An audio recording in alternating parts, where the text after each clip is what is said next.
Bangladesh premier লিগের BPL এর আজকের ম্যাচে উত্তেজনার এক মুহূর্ত জন্ম দিলেন তামিম ইকবাল ও সাব্বির রহমান।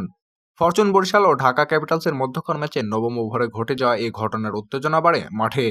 বরিশাল 140 রানের লক্ষ্য তারা করছিল। এমন সময় তামিম ইকবাল সাব্বির রহমানকে উদ্দেশ্য করে বললেন, লাগতে এসো না। ঘটনার পর সাব্বির তামিমের দিকে এগিয়ে আসতে থাকলে পরিস্থিতি সামাল দেন ঢাকার অধিনায়ক থিসেরা পেরেরা। সাব্বিরকে আটকে দিয়ে দুজনের মধ্যে সমস্যা এড়ানোর চেষ্টা করেন থিসেরা। এ সময় ফিল্ড আম্পায়ারও তাদের শান্ত রাখার ভূমিকা পালন করেন। ঠিক কী কারণে তামিম এমন মন্তব্য করলেন তা স্পষ্ট নয়। তবে সাম্প্রতিক সময়ে ক্রিকেট মাঠে খেলোয়াড়দের মধ্যে কথার লড়াই ও উত্তেজনা নতুন কিছু নয়।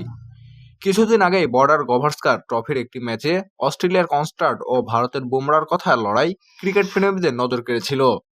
একই সিরিজে বিরাট কোহলির সঙ্গে কনস্টার্টের উত্তপ্ত বাক্য বিনিময় নিয়েও আলোচনার শীর্ষে ছিল।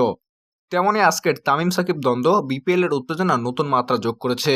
সাব্বির যখন তামিমের দিকে এগিয়ে যাচ্ছিলেন, তখন থিসেরা মধ্যস্থ অবস্থা ফিল্ড আম্পায়ারের হস্তক্ষেপে বড় কোনো অপ্রীতিকর ঘটনা এড়ানো সম্ভব হয়। দ্বিতীয় মাঠে উত্তেজনা মুহূর্ত তৈরি হয়েছিল। তামিমের নেতৃত্বে বরিশাল শেষ পর্যন্ত 140 রানের লক্ষ্য সহজেই টপকে যায়। তামিমের ব্যাট থেকে আসে গুরুত্বপূর্ণ রান, যা বরিশালের জয়ের ভিত গড়ে দেয়। অন্যদিকে ঢাকার অধিনায়ক থিসেরা পেরেরা নিজের দলকে চালাতে গিয়ে চেষ্টা করলেও সফল হতে পারেননি।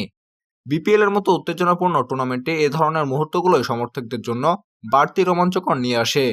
তবে ক্রিকেট মাঠে খেলোয়াড়দের সঙ্গত আচরণ করাই প্রত্যাশিত। তামিম ও সাব্বিরের এই ঘটনা নিয়ে এখন পর্যন্ত কোনো আনুষ্ঠানিক মন্তব্য পাওয়া যায়নি।